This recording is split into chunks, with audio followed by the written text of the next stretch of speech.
Hi everyone, Ainsley here from Small Fry Creations, and today I'm going to show you how you can make this tall boy out of 2 sheets of plywood. Let me show you how I did it.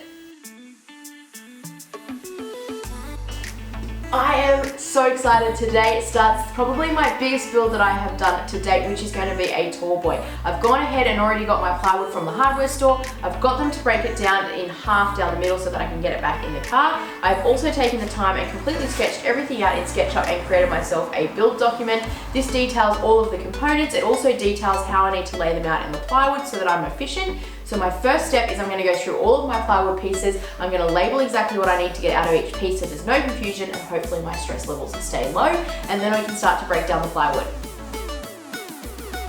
I found the best thing to do to keep track of my pieces was to label everything. I used blue tape and a black marker as this was easy to read from across the room and stopped any confusion. The first part I worked on was the carcass. The overall tall boy stood 1300mm high by 680mm wide by 520mm deep. The top piece of the tall boy is 20mm deeper than the bottom. This will allow for the drawer front to sit flush in the end. I started by cross-cutting my pieces with a circular saw and a door board jig. This made my pieces manageable and safe to use at the table saw. You will notice as I am cross-cutting, I am using blue tape across the cut line. This will limit the tear out and I'll get a cleaner cut. I could then move to the table saw to cut all the pieces to their final size.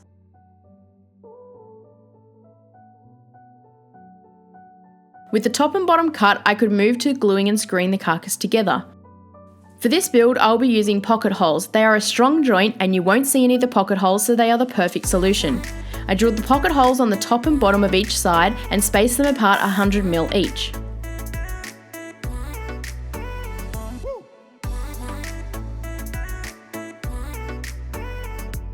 It can be tough sometimes when you're working on your own and trying to handle large pieces. I didn't have big enough clamps to span the length of the tall boy, so I quickly made up some L brackets out of scrap wood, and this allowed me to clamp the sides to the top and the bottom quite easily.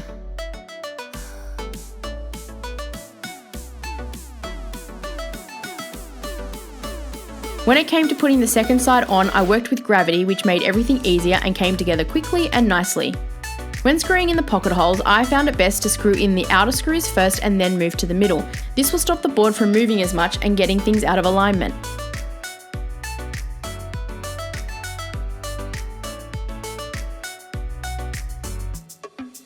The next pieces to cut and fit were the cross supports. The supports are helping the tall boy from not racking, but will also act as a face frame for the drawers. I needed 5 strips in total at a measurement of 644mm. I pocket holed the top support into place and then cut the inner support piece that will go between the smaller drawers at the top and the larger drawers at the bottom.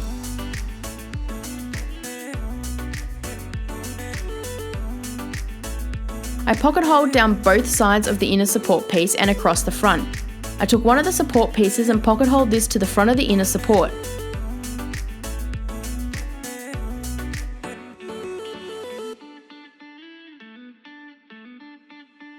I also cut a piece of plywood that will separate the 2 smaller drawers. This will give me a place to secure the drawer runners. I needed to notch out the piece so that I could go around the top support piece, and to do this I used a jigsaw. I pocket holed this to the inner support piece before screwing it into its final place.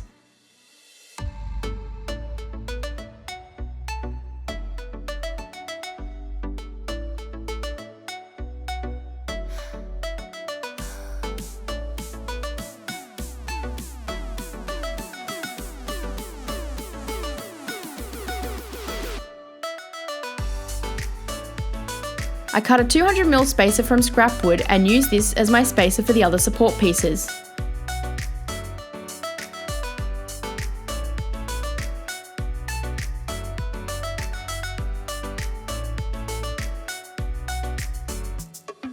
I could then put to use my new tool in the workshop. I recently purchased a rabbiting bit for my router. I have never used one before, but I thought given the size of this job it was the perfect time to try it out.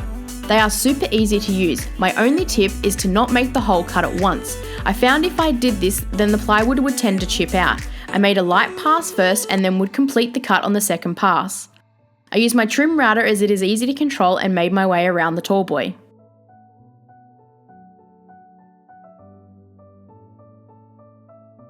The tall boy is going to end up being painted, so to help hide the plywood edges, I applied wood putty to all the exposed edges. The tall boy is actually going to go into a cupboard, so the only exposed plywood edge will be the top front edge. For this, I cut some pine to size and glued it into place.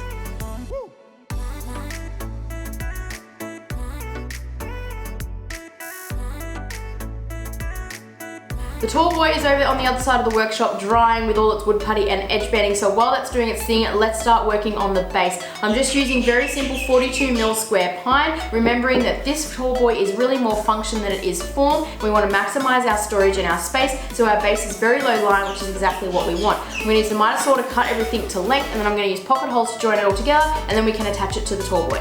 For the rectangle, I needed 2 pieces at 596mm, which will be the back and the front of the rectangle, and then 2 pieces at 416mm, which will make up the sides.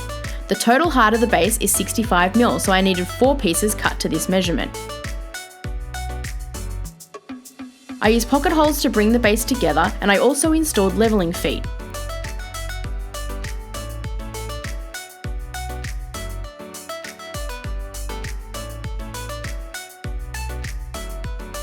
The levelling feet were easy to install. I just drilled a hole the size of the T-nut, hammered in the T-nut, and then screwed the foot into place.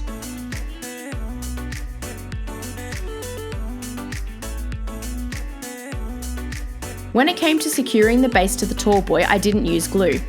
This tall boy may be moved in the future and we may want to change the base, so I wanted to leave my options open. We've got the bones of our tall boy all completed, so now we can move on to the drawers. I've got my 3 pieces of plywood behind me, which are labelled with where all the pieces need to come from, and I have laid it out on SketchUp so I know where I need to cross-cut each of the pieces. So I'm going to cross-cut those pieces so that I can get them more manageable on the table saw and then get to making the drawers. This project has 2 different sized drawers. There are 101 ways to make drawers, so I won't go into detail, but while I cut the pieces to size, let's run over some things you need to consider when sizing the drawer. You need to allow space for the drawer runners. Every drawer runner is a little different. The ones I am using I purchased off eBay, and I needed to have 26mm of space. I will leave a link to the runners I used in the description below. This is the first time using these kind of runners, and I was impressed of how smooth they were, and they were quite cheap. Depending on how you're constructing your drawer, you may also need to take into account the thickness of your material when calculating the size of each piece, so just keep that in mind. For example, the inside width of the tall boy was 644mm, so I needed to minus 26mm for the runners, and because I was using pocket holes, I needed to minus the thickness of the material twice, leaving me with 582mm, which is the measurement for the back and front pieces of the drawers. The next thing to consider is what height the drawers are going to be. For me, the larger drawer was 178mm in height and the smaller was 171. If you are going to use pocket holes to bring your box together, you want to have your pocket holes on the front and back of the drawer. This will mean they won't be seen when the drawer is finished and will give you a clean finish on the sides. I used 6mm plywood on the drawer bottoms, and I cut them to size on the table saw and secured them with glue, brad nails and screws. The bottom piece of ply will also help bring your drawers into square if they're out a little. Once you have all your measurements, it really is just rinse and repeat on all of the pieces, and before you know it, you have your drawers constructed.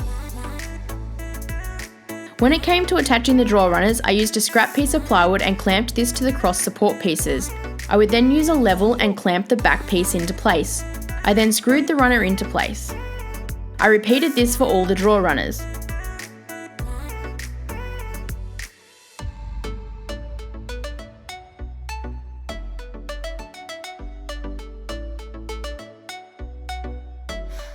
When it came to attaching the drawer runner to the drawer, I used the same piece of scrap wood, clamped it to the workbench and repeated the process.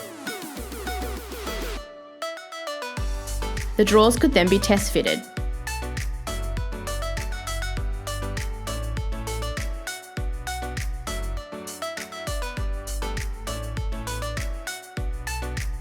With all of the drawers fitting perfectly, I could cut and glue the backer into place. I waited until now to do this step so I had easy access to the tall boy from the front and the back.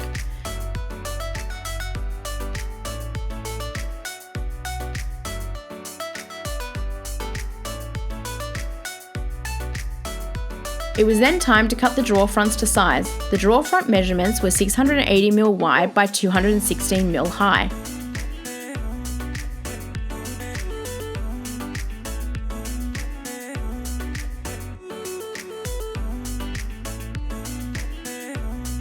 The The tall boy is already sanded and that is now ready for finish. The last step is the drawer fronts. I have already cut them to length and to width on the table saw and the miter saw, and the last bit is the handles, which I'm going to do a chamfer along the back edge to make it easy to pull the drawer front out. You could always use the table saw, but I'm going to go with the chamfer bit in my router because I just think that's a little bit easier. Then we can get those installed, and then we're on the home stretch and all we have left to do is paint. So let's get these chamfered and then let's get on to painting.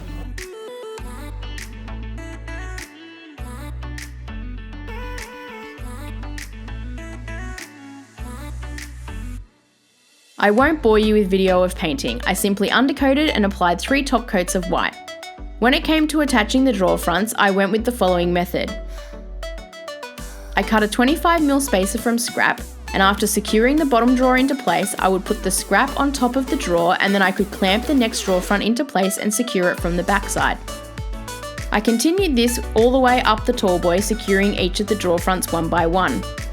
With the smaller drawer fronts secured into place, I could call this project done and it is ready for delivery. I do hope you have liked this project, and if you have, help me out by hitting those subscribe and like buttons. Also, do yourself a favour and hit that little bell so you're notified every time I release a new project, and I'll see you on the next one.